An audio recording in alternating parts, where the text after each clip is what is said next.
सभी बच्चों को प्रणाम। सभी बच्चों को आदर्श विद्या मंदिर की ऑनलाइन क्लासेज में सभी का स्वागत है, हार्दिक अभिनंदन है। देखिए बच्चों, अपन कक्षा 6 विषय विज्ञान के अंतर्गत पढ़ रहे थे पाठ 3 तंतु से वस्त्र तक। क्या पढ़ रहे थे? तंतु से वस्त्र तक। इसकी एक क्लास अपनी जो है पूरी हो चुकी थी। उसके अंतर्गत बच्चों ने पढ़ा था कि वस्त्र सामग्री जो है कई प्रकार की होती है। जैसे कि आप अपने घर के अंदर देख सकते हैं बेडशीट जिसे आप बिस्तर के ऊपर बिछाने में काम में लेते हैं, उसको बेडशीट कहते हैं। तो अपने घर के अंदर देख सकते हैं आप बेडशीट, कंबल जिसको अपन ओढ़ने के लिए काम में लेते हैं, पर्दे, मेजपोश, तौलिए और सफाई के जो होता है डस्टर, जिसे अपन सफाई करते हैं, जिसे झाड़ू भी कहते हैं, है ना। तो इस प्रकार की कई सारी सामग्रियाँ अपने घर के अंदर अपन देख सकते हैं। तो तुम्हें आश्चर्य होगा, ये सामग्री जो होती है बेडशीट, कंबल, है ना, पर्दे, मेजपोश, किसकी बनी होती है बच्चों? ये किसकी बनी होती है? ये बनी होती है वस्त्रों की। वस्त्र से। किससे बनती है ये? वस्त्र से, है ना। यहाँ तक कि बस्ते होते हैं, बोरे होते हैं, वो भी वस्त्र से ही बने होते हैं। इसके बाद में आपने पढ़ा था वस्त्रों के प्रकार के बारे में, है ना। वस्त्र जो है कितने प्रकार के होते हैं, तो भैया बहनों अपन ने जाना था वस्त्र जो है कई प्रकार के होते हैं। जैसे सूती वस्त्र, ऊनी वस्त्र, रेशमी वस्त्र और संश्लिष्ट वस्त्र। तो वस्त्र जो है किससे बनते हैं? अब प्रश्न आता है कि वस्त्र किनसे बनते हैं। ये वस्त्रों के प्रकार अपन ने पढ़ा। तो वस्त्र किनसे बनते हैं? तो वस्त्र जो है तागों या धागे से मिलकर बनते हैं। किनसे बनते हैं? धागे या धागों से मिलकर बनते हैं। और फिर सवाल ये आता है कि तागे किससे बनते हैं? तो तागे भी बच्चों जो है छोटे छोटे तंतुओं से मिलकर बनते हैं। तो तंतुओं से मिलकर क्या बनते हैं? तागे या धागे। दोनों का अर्थ एक ही है, या तो अपन तागे कह सकते हैं या फिर अपन धागे कह सकते हैं। तो तंतुओं से निर्माण किसका होता है?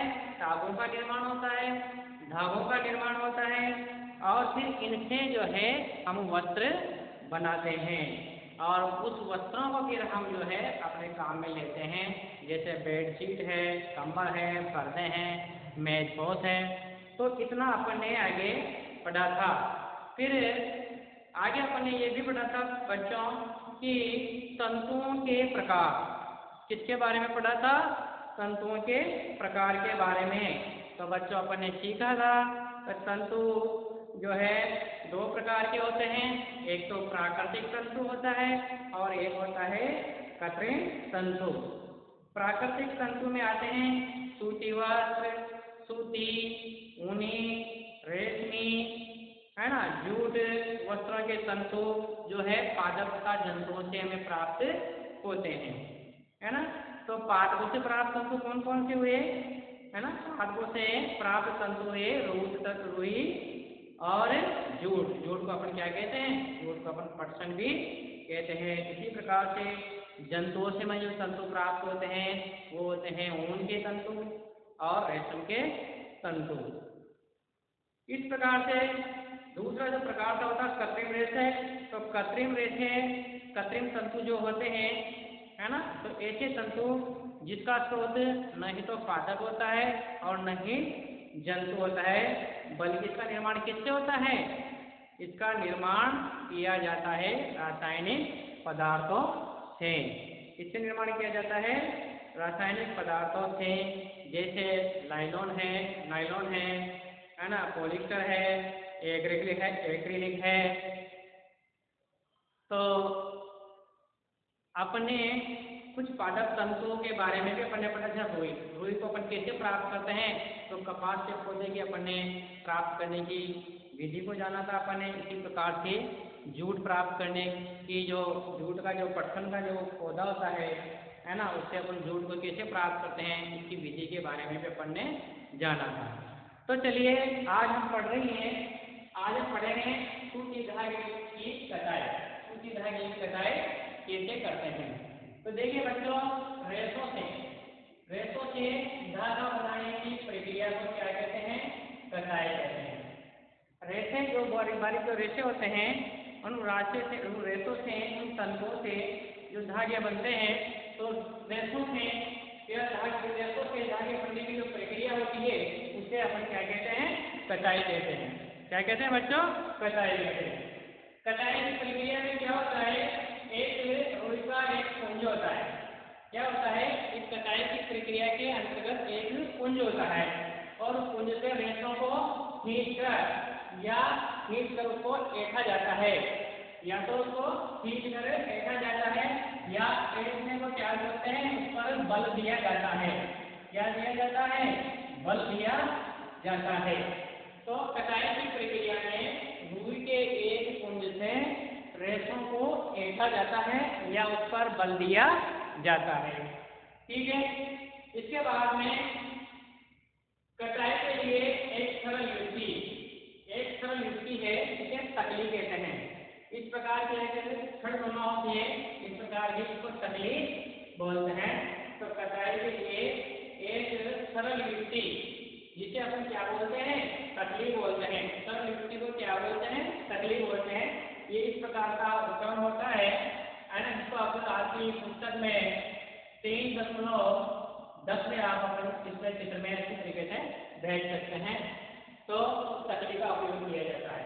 कटाई के लिए किसका उपयोग किया जाता है, तकली का उपयोग किया जाता है, जिसे आप अपनी पुस्तक में 3.10 चित्र में देख सकते हैं। इस प्रकार की इसकी आकृति होती है। ठीक है। इसके अलावा तकली के अलावा भी चरखे का उपयोग किया जाता है। बच्चों तुमने ये तो सुना ही होगा, गांधी जी के चरखे को सभी जानते हैं। तो चरखा क्या होता है, गांधी जी का चरखा को सब जानते हैं। ये भी आपकी पुस्तक में एक प्रकार का एक पहिया होता है ना, और उसको इस प्रकार से फेंक करके इस प्रकार से उसको जो है कटाई के लिए काम में लिया जाता है ना। ये चित्र में आप 3.11 जो अपनी पुस्तक का चित्र है उसमें आप इसको देख सकते हैं। इसको अपन 3.10 में अपन इसको देख सकते हैं। तो इसके अलावा दो तरह की कटाई के लिए एक सरल विधि है, एक तकली का उपयोग किया जाता है, और दूसरी तकली के अलावा एक चरखे का उपयोग भी कटाई के लिए कार्य में किया जाता है। तो चरखा, जैसे गांधी जी का चरखा आपने नाम सुना है। इसके बाद में आता है यह बच्चों धागे से वस्त्र बनाना। तो धागा बन के तैयार हो जाता है। धागा बनने के बाद फिर क्या होता है, अपन वस्त्र का निर्माण करते हैं। इसलिए क्या है, धागे से वस्त्र बनाने के लिए दो विधियां काम में ली जाती है। कितनी विधियां काम में ली जाती है, दो विधियां काम में ली जाती है। पहली विधि है बुनाई और दूसरी विधि है बंधाई। कौन कौन सी विधि है, बुनाई और बंधाई। इसके अंतर्गत क्या होता है, धागे के दो सेटों, कितने सेट, धागे के अलग अलग दो सेटों को आपस में व्यवस्थित करना। धागे के दो सेटों को आपस में व्यवस्थित करके वस्त्र बनाने की प्रक्रिया को बुनाई कहते हैं। धागे के दो सेटों को आपस में व्यवस्थित करके वस्त्र बनाने की प्रक्रिया को क्या कहते हैं, अपन वस्त्र बनाने की प्रक्रिया को बुनाई कहते हैं। बुनाई से, और बुनाई को क्या बोलते हैं, बुनाई को अपन बोलते हैं वीविंग। इसको वीविंग भी कहते हैं। क्या कहते हैं, वीविंग। धागे के दो सेटों को आपस में व्यवस्थित करके वस्त्र बनाने की प्रक्रिया को बुनाई या वीविंग कहते हैं। वस्त्रों की बुनाई कर्गों पर की जाती है। किस पर की जाती है बच्चों, वस्त्रों की बुनाई किस पर की जाती है, कर्गों पर की जाती है। और ये कर्गे जो है दो प्रकार के होते हैं। एक तो होता है हस्त चालित कर्गा, दूसरा होता है विद्युत चालित कर्गा, है ना। तो हस्त चालित जो कर्गा होता है उसको हाथों से चलाया जाता है, और विद्युत चालित जो करघा होता है वो विद्युत से बिजली के द्वारा उसे चलाया जाता है। ठीक है मतलब समझ में आएगा। अब अपन ये करघा जो है, करघे को अपन जो है 3.1 करघा, इसको करघा जो है, इसको करघा एक आग के द्वारा चलाया जाता है। करघा इसको किताब में आप चित्र में आसानी से अपन देख सकते हैं। एक महिला उस करघे को चलाते हुए कपड़ा बनाने का कार्य कर रही है। इसके बाद आता है वस्त्र सामग्री का इतिहास। देखो बच्चों, वस्त्र सामग्री का इतिहास क्या रहा है, तो वस्त्र सामग्री का इतिहास क्या रहा है इसके बारे में हम पढ़ेंगे। प्रारंभ में लोग वस्त्रों की छाल, वस्त्रों की जो वस्त्रों की वृक्षों की सॉरी इसकी प्रारंभ में लोग वृक्षों की छाल इसका प्रयोग करते थे। प्रारंभ में लोग अपने शरीर को ढकने के लिए वृक्षों की छाल का उपयोग करते थे, है ना। वृक्षों की छाल, और वृक्षों की छाल को क्या बोलते हैं, उसको वल्क भी कहते हैं। वृक्षों की जो छाल होती है उसको क्या बोलते हैं, वल्क, उसे वल्क भी कहते हैं।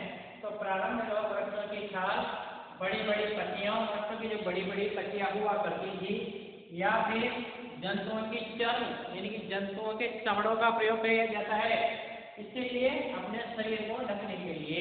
तो आदिकाल में आदि मानव क्या करते थे बच्चों, अपने शरीर को ढकने के लिए, है ना, वृक्षों की छाल, वृक्षों की बड़ी बड़ी पत्तियों या जंतुओं के चर्म, जंतुओं के चर्म, इसका चर्म का मतलब होता है जंतुओं का जो चमड़ा को अपने शरीर को ढकने के काम में लेते थे या उपयोग किया करते थे।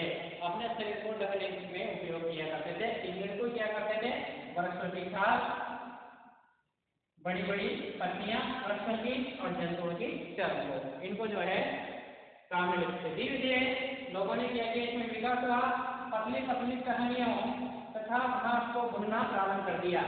फिर इसके बाद में क्या किया, मानव ने पतली पतली टहनियों तथा घास को बुनकर क्या बनाई, थे चटाइयाँ और बुनकर चटाइयाँ और डालियाँ, डालियाँ बोलते टोकरी को, टोकरी होती है। तो धीरे धीरे लोगों ने पतली पतली टहनियों तथा घास को बुनकर चटाइयाँ और डालियाँ बनाना सीखा। फिर उसके बाद में जंतुओं की ऊन तथा बालों को आपस में ऐठन देकर, इनको बल देकर लंबी लड़ियाँ बनाई और उसको बुनकर जो है वस्त्र तैयार किया।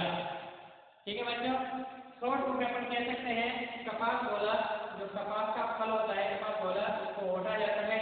फिर इससे क्या क्या प्राप्त किया जाता है, रेशे प्राप्त किया जाता है। रेशों से कटाई के द्वारा फिर तागे प्राप्त किए जाते हैं, और तागे से दो विधियां होती है, बुनाई और बनाई, जिसके द्वारा अपन वस्त्र तैयार किया जाता है। तत्पश्चात अपन वस्त्रों को काम में लेते हैं। तो बच्चों आज अपना ये जो पार्ट 3 का ये जो है अपना जो है खत्म हो चुका है। इसके बाद ही क्लास में अपन पढ़ेंगे इनके अभ्यास के प्रश्नों को। ठीक है बच्चों, धन्यवाद।